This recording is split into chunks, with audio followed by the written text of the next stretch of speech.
ఈ రోజున మహాశివరాత్రి సందర్భంగా జగత్తుకి తల్లిదండ్రులైనటువంటి పార్వతీ పరమేశ్వరుని ఉద్దేశించి ఉపవాసాలు చేయడం, ఆ యొక్క శివుని యొక్క పూజా పునస్కారాలు చేసుకోవడం ఒక లోకాచారంగా ఉంది. నవకలశ స్నపనం, చండీ హోమం, సాయంత్రం కుంకుమార్చన, పార్వతీ పరమేశ్వర కళ్యాణం జరుగుతుంది. సూర్యోదయం నుంచి మళ్ళీ రేపు సూర్యోదయం వరకు ఈ విధంగానే ఉపవాసం ఉండాలి. ఈ యొక్క ఆలయం విశేషం ఏమిటయ్యా అంటే చాలా మహిమ కలిగినటువంటిది. అన్నపూర్ణాదేవి సహితంగా ఈ యొక్క కాశీ విశ్వేశ్వరుడు ఇక్కడ వేంచేసి ఉన్నాడు. మళ్ళీ సూర్యోదయం నుంచి సూర్యోదయం వరకు ఈ విధంగా ఉపవాసం చేసినట్లయితే వాళ్ళకి ముక్తి కలుగుతుందని చెప్పేసి అని శాస్త్రాలు చెబుతున్నాయి.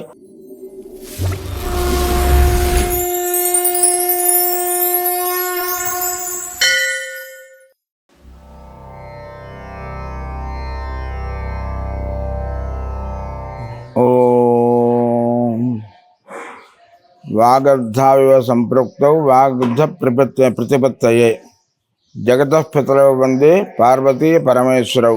ఈ రోజున మహాశివరాత్రి సందర్భంగా జగత్తుకి తల్లిదండ్రులైనటువంటి పార్వతీ పరమేశ్వరుని ఉద్దేశించి ఉపవాసాలు చేయడం, ఆ యొక్క శివుని యొక్క పూజా పునస్కారాలు చేసుకోవడం ఒక లోకాచారంగా ఉంది. ఆ విధంగా ఇక్కడ మణికొండ పుప్పాలగూడ దేవాలయం అన్నపూర్ణ సమేత కాశీ విశ్వేశ్వరాలయం ఇది. ఈ ఆలయంలో సుమారు 15 సంవత్సరాలైంది విశ్వేశ్వరుడు ప్రతిష్ఠ చేసి. 1 సంవత్సరం అయింది రేపటితోని ఈ యొక్క అమ్మవారి ప్రతిష్ఠ అన్నపూర్ణాదేవి ప్రతిష్ఠ చేశారు. కాబట్టి రేపు ఆవిడకి ప్రథమ వార్షికోత్సవం ఒకటి జరుగుతుంది. ఆ వార్షికోత్సవంలో నవకలశ స్నపనం, చండీ హోమం, సాయంత్రం కుంకుమార్చన, పార్వతీ పరమేశ్వర కళ్యాణం జరుగుతుంది.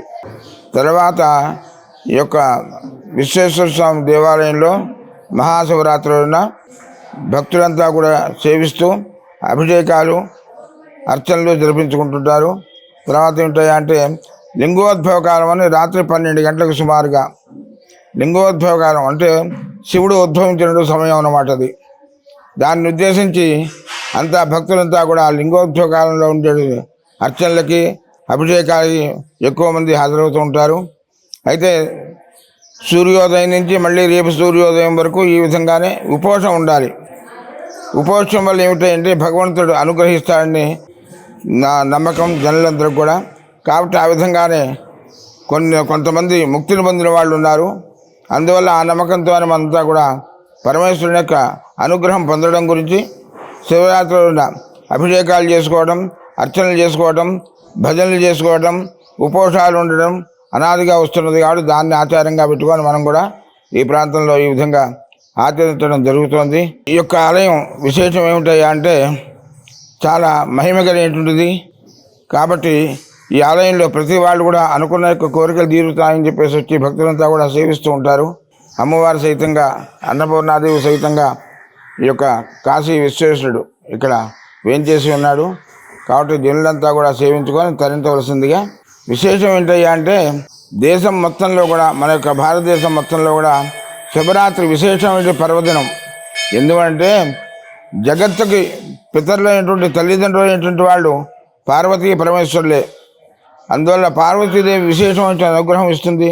పరమేశ్వరుడు కూడా విశేషంగా అనుగ్రహించి భక్తులందరూ కూడా బోళాశంకరుడు ఆయన ఏది కోరితే అది ఇస్తాడు. ఆయన వెనకామంది చూసుకోకుండా జనులను రక్షించడానికి కంకణం కట్టుకొని ఉన్నటువంటి వాడి ఆయన జనులందరిని రక్షిస్తుంటాడు. కాబట్టి ఆయన విశేషంగా సేవిస్తుంటారు.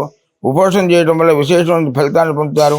తెల్లవారి బ్రాహ్మణ భోజనం చేయించి తర్వాత అన్నదానాలు చేసి ఈ విధంగా సంతోషపడుతూ ఉంటారు. ఆ రోజుల్లో ఉపవాసం ఉండాలి. ఎందుకంటే మళ్ళీ సూర్యోదయం నుంచి సూర్యోదయం వరకు ఈ విధంగా ఉపవాసం చేసినట్లయితే వాళ్ళకి ముక్తి కలుగుతుందని చెప్పేసి అని శాస్త్రాలు చెబుతున్నాయి. అందువల్ల దాన్ని అనుసరించి మన వాళ్ళంతా కూడా ఎక్కువ మంది 190% ఉపవాసం ఉండి చక్కగా స్వామిని సేవించుకొని తెల్లవారి ఆ యొక్క అన్న సంతర్పణలు అవి చేస్తూ ఉంటారు. ఆ విధంగా చేయడం వల్ల కూడా పరమేశ్వరుడు అనుగ్రహిస్తాడని చెప్పేసి శాస్త్రం చెబుతోంది. కాబట్టి ఆ విధంగా జనులంతా ఆచరించి తరిస్తారని కోరుతుంటాం. అయితే ఉపవాసం ఉండేటువంటి భక్తులు భక్తి శ్రద్ధలు కలిగినటువంటి వాళ్ళై షట్కాల పూజ చేస్తుంటారు. కొంత మహాత్ములైనటువంటి వాళ్ళు 6 కాలాల మీద పూజ, పగటి మూలుగా 3 కాలాలు, రాత్రి 3 కాలాలు కూడా పూజ చేసి భగవంతుని యొక్క స్మరణతో చేస్తూ కాలక్షేపం చేస్తూ ఉంటారు. వేరే విధమైనటువంటి వ్యాపారాలు పెట్టుకోకుండా అనేక రకమైనటువంటి ఇతరులకు దృష్టి పోకుండా చక్కగా స్వామిని సేవిస్తూ ఆ రోజు శాంతం కూడా వాళ్ళు ఆ భగవంతుని యొక్క సేవ చేస్తూ ఆ భగవంతుని నామస్మరణ చేస్తూ కాలక్షేపం చేస్తూ ఉంటారు. విశేషంగా రాముడు కూడా శివుణ్ణి అర్చించాడు, రామనాథేశ్వరుడు అని చెప్పేసి అక్కడ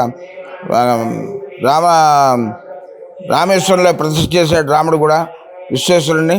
అందువల్ల విశేషమైన దేవతలంతా కూడా ఈశ్వరుని ప్రార్థన చేశారు. రావణుడు కూడా పెద్ద స్తోత్రం రచించి ఆయన సంతోషపెట్టాడు. అనేక విధాలైనటువంటి మహామహులంతా కూడా స్వామిని సేవించి వాళ్ళంతా కూడా శివైక్యం చెందారని చెప్పి శాస్త్రం చెబుతోంది. కాబట్టి ఆ విధంగా ఉపవాసం ఉండి ఆ భగవంతుని యొక్క నామస్మరణ చేస్తూ కాలక్షేపం చేస్తే ఆ యొక్క శివైక్యం చెందారని చెప్పేసి కోరుకుంటున్నాం.